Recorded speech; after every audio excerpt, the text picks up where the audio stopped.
এবার ৩ মাস ধরে বন্ধ লক্ষ্মী ভাণ্ডার প্রকল্প। তবে মহিলাদের দাবি তাদের মধ্যে অনেকেই বিজেপি করেন, সেই কারণেই তারা সরকারি প্রকল্প থেকে বঞ্চিত। এর ফলে প্রায় ৩,০০০ মহিলা বিডিও অফিসে যান ডেপুটেশন জমা দিতে, কিন্তু সেখানে যাওয়ার পরই পুলিশের বাধা দেওয়ার অভিযোগ। বিক্ষোভকারীরা ও পুলিশদের সঙ্গে তুমুল ধস্তাধস্তির সঙ্গে হাতাহাতিও হয়। তবে যে কোনো সভা থেকে মমতা বন্দ্যোপাধ্যায় বা অভিষেক বন্দ্যোপাধ্যায় প্রায়শই বলতে শোনা যায় যে বিরোধী দল করলেও সরকারি প্রকল্প থেকে কেউই বঞ্চিত হন না। কিন্তু ময়নায় দেখা যাচ্ছে ভিন্ন ছবি।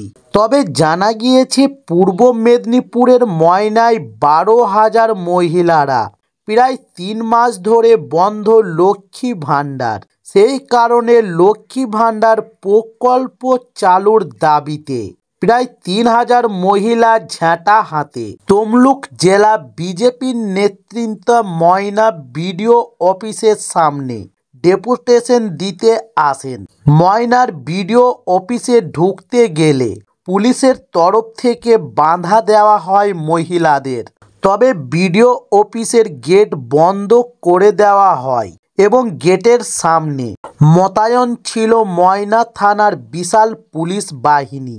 তাই পুলিশের সঙ্গে রীতিমতো ধস্তাধস্তি বাঁধে মহিলাদের এবং হাতাহাতিতেও জখম হন কয়েকজন বিক্ষোভকারী। কয়েকজন মহিলা মাথার কপালে আঘাত লাগে তাদের। তবে লক্ষ্মী ভাণ্ডার চালু না হলে জেলা শাসকের কার্যালয় ঘেরাও করারও হুমকি দেওয়া হয়।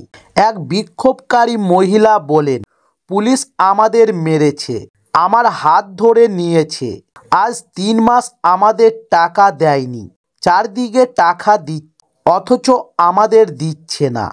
আজ যদি কোথাও টাকা না দিত তাহলে কেউ প্রতিবাদ করতে আসতো না, কিন্তু আমাদের শুধু বন্ধ। আমরা বিজেপি করছি, তার জন্য টাকা দেবে না। আমরা যা খুশি দলকে সাপোর্ট করতে পারি, তবে শুধুই আমরা বিজেপি করি বলে আমাদের লক্ষ্মী ভাণ্ডার থেকে বঞ্চিত করা হচ্ছে।